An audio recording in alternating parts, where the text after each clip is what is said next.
Saludos a todos, muy buenas y bienvenidos a Madridismo al Día. Victoria del Real Madrid femenino 3-0 ante el Sporting de Huelva, en el que ha sido, chicos, el último partido del año del Real Madrid femenino de Alberto Toril. 3-0 con goles que llegarían todos en los segundos 45 minutos, goles de Esther González, Naikari García y Atenea del Castillo.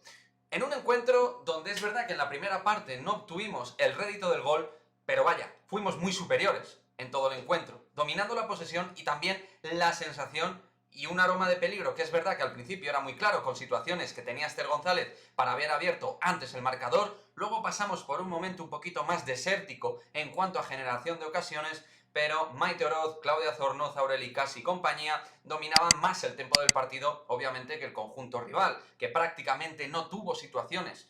El Sporting de Huelva no tuvo prácticamente situaciones de peligro ante la portería de Misa. Es cierto que Atenea del Castillo iba apareciendo poquito a poco más en el partido, en un sistema donde por momentos había 3 centrales y por otros, según la situación de juego, 4 defensas como tal, con Atenea más avanzada, y precisamente para mí Atenea del Castillo fue la futbolista más peligrosa del Real Madrid, con los desbordes desde el flanco izquierdo, que para mí es en el lado donde debe proyectarse, desde la zona izquierda, no tanto desde la derecha, con la aparición poco a poco de Marta Cardona. Además creo que eso le va a beneficiar a Atenea para jugar más en el espacio izquierdo. Pues bien, creo que ahí el Huelva empezó a naufragar defensivamente. Y en la segunda parte, las situaciones que Esther no había marcado en la primera, con sobre todo 2 situaciones clarísimas, pues luego encontraría el gol. Un buen tanto de Killer, máxima goleadora, y que está haciendo en área un trabajo mejorable, porque siempre se puede mejorar, pero está siendo importantísima la futbolista andaluza para el Real Madrid.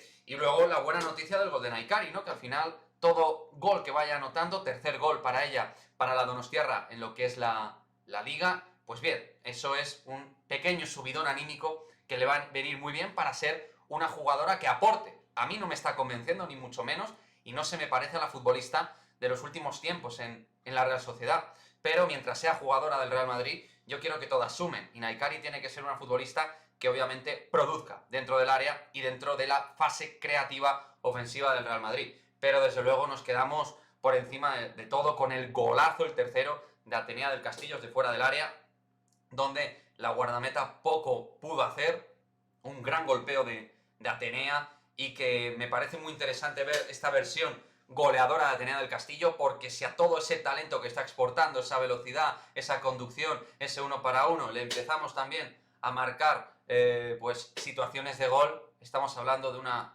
futbolista con un potencial escandaloso. Escandaloso. Así que un partido donde pasamos por encima del Sporting de Huelva, donde vimos ciertas rotaciones, descanso para Claudia Zornoza, que lo ha jugado absolutamente todo, la centrocampista madrileña, y necesitaba un poquito de refresco.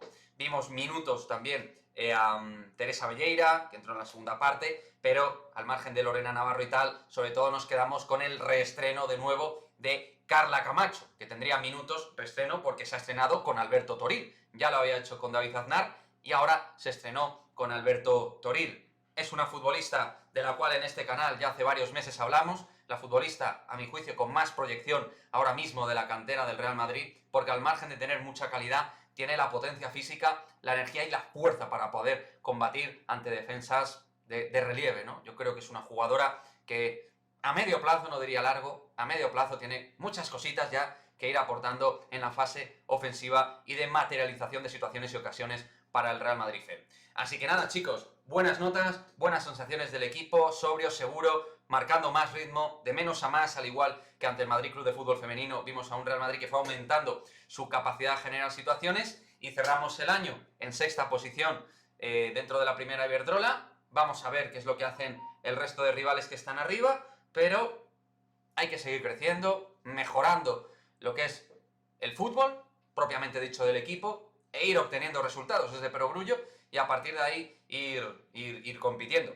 Próxima parada ya va a ser en un par de semanas, frente al Atlético de Madrid, de hecho, así que duelo directo, y otra vez a tener que dar el máximo. Ese partido va a ser muy importante, confío en lo que está haciendo Toril, confío en lo que está haciendo el equipo. Espero que de aquí a 2 semanas también vayamos cogiendo entrenos y dinámica de trabajo físico para futbolistas que se puedan recuperar. Vamos a ver, Olga, que a título informativo deciros que está sin escayola, estaba andando, o sea, fue al campo al parecer y pues no ha tenido que ir con muletas ni nada por el estilo, así que buenas noticias. Eso significa que la recuperación, evidentemente, pues va a ser más corta en cuanto a los periodos de tiempo. Aslani, que también estuvo viendo el partido, no esperamos que tenga nada grave tampoco. Marta Cardona también sumó minutos, que tiene que ser una futbolista importante para el Real Madrid esta temporada. Así que vamos recuperando, yo creo, gente de aquí a 2 semanas.